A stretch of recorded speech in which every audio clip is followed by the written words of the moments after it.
Hello guys, this is Surendra Kumar. अभियान IAS academy के YouTube channel पर आपका स्वागत है। गाइस, आज हम बात करने वाले हैं most prestigious exam UPSC exam के बारे में। गाइस, यूपीएससी एग्जाम का एलिजिबिलिटी क्राइटेरिया क्या है और उसका सिलेबस क्या है, इन सारी चीज़ों के बारे में गाइस हम इस वीडियो में आज बात करेंगे। तो चलिए वन बाय वन शुरू करते हैं। गाइस, अगर कोई कैंडिडेट यूपीएससी एग्जाम देना चाहता है और उसमें भी आईएएस आईपीएस बनना चाहता है तो he must be citizen of India, उसे भारत का नागरिक होना चाहिए। गाइज, उसके बाद हम बात करते हैं आपके एजुकेशन क्वालिफिकेशन की। तो गाइज, कैंडिडेट को ग्रेजुएट होना कंपलसरी है। ग्रेजुएशन उसकी किसी भी स्ट्रीम में हो सकती है, वो बीए हो सकता है, बीएससी हो सकता है, या इसके अलावा भी कई स्ट्रीम्स हैं जिससे वो ग्रेजुएट हो सकता है। गाइज, इसके बाद जो मोस्ट इम्पोर्टेंट आपके पास टॉपिक आता है, टर्म आता है, दैट इज उसका एज और उसके अटेम्प्ट्स। तो गाइज, अगर हम एज और अटेम्प्ट की बात करें यूपीएससी में, तो अगर कोई कैंडिडेट जनरल कैटेगरी से बिलोंग करता है तो उसकी मिनिमम एज 21 ईयर होनी चाहिए और मैक्सिमम एज उसकी 32 ईयर है। जनरल कैटेगरी के कैंडिडेट को 6 अटेम्प्ट यूपीएससी देता है। गाइज, उसके बाद हम बात करते हैं ओबीसी कैंडिडेट्स की। ओबीसी कैंडिडेट्स की मिनिमम एज 21 ईयर होती है और उनको 3 ईयर का रिलैक्सेशन मिलता है, मतलब कि उनकी मैक्सिमम एज 35 ईयर है। ओबीसी कैंडिडेट्स को 9 अटेम्प्ट्स दिए जाते हैं। गाइज, इसके बाद हम बात करते हैं एससी एसटी कैंडिडेट की। गाइज, एससी एसटी कैंडिडेट की जो मिनिमम एज है 21 ईयर है और मैक्सिमम एज है उनका 37 ईयर। एससी एसटी कैंडिडेट के लिए कोई भी अटेम्प्ट का लिमिट नहीं है, वो इस एज के अंदर कितने भी अटेम्प्ट्स दे सकते हैं। गाइज, इसके बाद हम बात करते हैं फिजिकली डिसेबल कैंडिडेट की। तो फिजिकली डिसेबल्ड जो कैंडिडेट है उनको 10 ईयर का उनकी एज में रिलैक्सेशन मिलता है। मिनिमम उनके पास में 21 ईयर है और 37 प्लस 10 यानी 47 के आसपास उनको एज उनके लिए दी जाती है। फिजिकली जो डिसेबल्ड है उनके पास 9 अटेम्प्ट उनको दिए जाते हैं ओबीसी के बराबर। गाइज, उसके बाद हम एक नई कैटेगरी जुड़ी है, दैट इज EWS। जो इकोनॉमिकली वीकर सेक्शंस हैं उनको एज में कोई भी छूट नहीं दी गई है। एज जो है आपके पास में, कई सारे कैंडिडेट पूछते हैं कि EWS के लिए कोई एज में और अटेम्प्ट में कोई छूट दी गई है, तो इसका आंसर है नो, कोई भी छूट नहीं दी गई है। तो उनकी मिनिमम एज है 21 ईयर और मैक्सिमम है आपकी 32 ईयर। मतलब इनको जनरल कैटेगरी जो है उसी के इक्विवेलेंट माना गया है और इनको जनरल कैटेगरी के बराबर ही 6 अटेम्प्ट दिए जाते हैं। तो गाइज, ये तो रही उनकी एलिजिबिलिटी क्राइटेरिया। गाइज, इसके बाद हम बात करते हैं एग्जाम का फॉर्मेट क्या है। गाइज, एग्जाम का जो फॉर्मेट है आपके पास में, जो यूपीएससी का एग्जाम है वो 3 स्टेजेस में कंप्लीट होता है। यूपीएससी एग्जाम के 3 लेवल होते हैं और हम वन बाय वन उस लेवल के बारे में बात करेंगे। गाइज, सबसे पहला लेवल है आपके पास में प्रिलिमिनरी एग्जाम, या से हम फर्स्ट स्टेज कहते हैं। गाइज, प्रिलिमिनरी एग्जाम में 2 पेपर होते हैं। एक जनरल स्टडी पेपर 1 होता है, 200 मार्क्स का होता है, 100 क्वेश्चन इसके अंदर पूछे जाते हैं और इसका ड्यूरेशन 2 आवर्स का होता है। गाइज, इसके बाद में सेकंड पेपर होता है, इसे जनरल स्टडी पेपर 2 बोलते हैं। इसे हम लोग सीसेट के नाम से भी जानते हैं।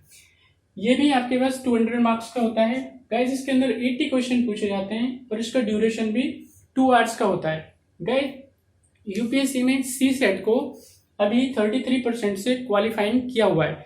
तो जो बच्चे सीसेट क्वालिफाई करते हैं और दोनों पेपर का मिलाकर के मार्क्स नहीं जाता है, अभी सिर्फ जनरल स्टडी पेपर 1 के ही मार्क्स फाइनल कट ऑफ में जुड़ते हैं। दूसरा, अगर हम बात करें कि 33% से अगर सीसेट क्वालिफाई करता है तो ही वो मेंस में जाता है, अदरवाइज नहीं। गाइस, उसके बाद हम बात करते हैं कि कोई भी कैंडिडेट अगर प्रिलिमिनरी एग्जाम क्वालिफाई कर लेता है उसके बाद में हम लोग वो कैंडिडेट मेंस के लिए एलिजिबल होता है। तो गाइस, मेंस के अंदर तकरीबन 9 पेपर होते हैं। 9 पेपर में हम लोग वन बाय वन अगर एक पेपर की बात करें तो पहला पेपर होता है आपके पास में जीएस पेपर 1, जिसे जनरल स्टडी पेपर 1 बोलते हैं। गाइस, ये 250 मार्क्स का होता है। जनरल स्टडी पेपर 1 के अंदर आपसे आर्ट, हेरिटेज, आपसे ज्योग्राफी पूछा जाता है, सोशोलॉजी पूछा जाता है। ठीक है गाइस, एक इम्पोर्टेंट जो चीज़ है वो क्लियर करना चाहूँगा आपको। प्रिलिमिनरी जो एग्जाम होता है वो ऑब्जेक्टिव टाइप होता है, जबकि जो मेंस एग्जाम है वो सब्जेक्टिव टाइप होता है। यानी कि इसके अंदर जो ऑप्शंस होते हैं आपके पास में एब वाले होते हैं और इसके अंदर आपको ये डिस्क्रिप्टिव होता है, आपको आंसर राइट करना पड़ता है इसके अंदर, उसकी पर्टिकुलर लिमिट्स होती है, तो उसके अंदर आपको इस तरह से जो भी यूपीएससी पूछती है उसमें आंसर करना होता है, राइट।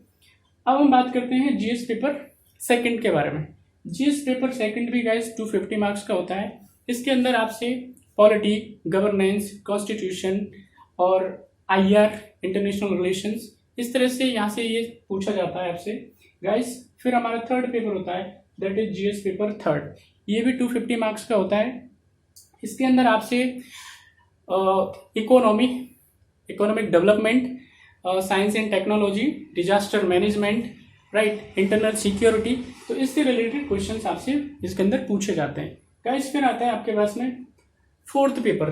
फोर्थ पेपर एक न्यूली एडेड पेपर है जिसमें आपसे इथिक्स और इंटीग्रिटी से रिलेटेड क्वेश्चन पूछे जाते हैं गाइस। ये भी 250 मार्क्स का होता है, ओके। देन उसके बाद में हम आते हैं आपके ऑप्शनल पेपर पे गाइस। ऑप्शनल के 2 पेपर होते हैं, तो ऑप्शनल पेपर 1 और ऑप्शनल पेपर 2।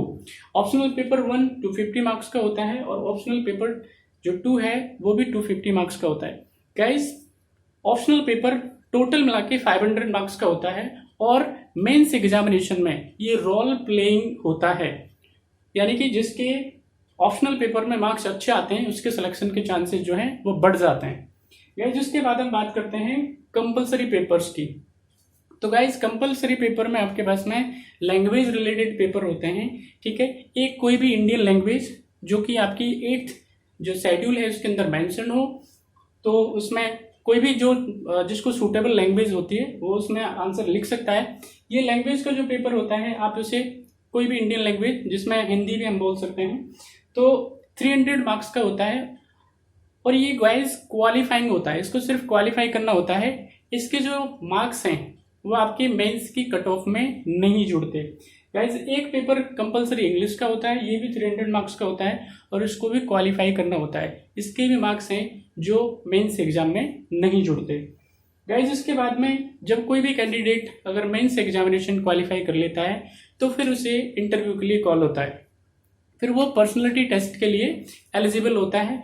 पर्सनैलिटी टेस्ट होता है उसका, ये पर्सनैलिटी टेस्ट से आपके पास पर्सनैलिटी टेस्ट जो है आपका ये 275 मार्क्स का है और कोई भी कैंडिडेट उसके अंदर पर्सनैलिटी टेस्ट में आपके पास में आपके व्यूज क्या हैं, आपकी सोच किस तरह की है यूपीएससी को लेकर के या ब्यूरोक्रेसी को लेकर के या गवर्नमेंटों को लेकर के या हमारे यहाँ पे जो जिस भी तरह के जो कस्टम्स हैं जो भी हमारे यहाँ पे डे टू डे लाइफ में चल रहा है वहाँ पे आप उसके बारे में क्या सोचते हो, इन सारी चीज़ों के बारे में आपसे ये इस पर्सनैलिटी टेस्ट में आपसे क्वेश्चन पूछे जाते हैं। इस तरह से गाइस हम देखते हैं कि जो टोटल पेपर है मेंस और इंटरव्यू को मिला करके आपके पास जो टोटल पेपर होता है आपके पास में 2025 मार्क्स का होता है और 2025 मार्क्स में ही आपकी मेरिट या कट ऑफ निकलती है।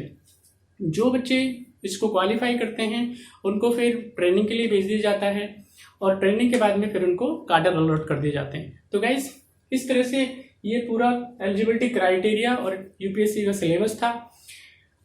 उम्मीद करता हूँ आपको ये वीडियो पसंद आया होगा। अगर आपको ये वीडियो पसंद आए तो आप इसे लाइक और शेयर करेंगे गाइस। इसके बाद मैं एक करंट अफेयर की सीरीज शुरू कर रहा हूँ। करंट अफेयर की सीरीज में आपके पास में टिल आपका एग्जाम 4 अक्टूबर तक एग्जाम आएगा, तो हम पर डे के हिसाब से 2 से 3 टॉपिक इसके अंदर कंप्लीट करेंगे। तो गाइस आगे के वीडियोस के लिए आप इस मेरे चैनल को सब्सक्राइब करें। अगर आपको पसंद आता है तो आप अपने फ्रेंड्स के साथ इसको शेयर करें। Thank you so much.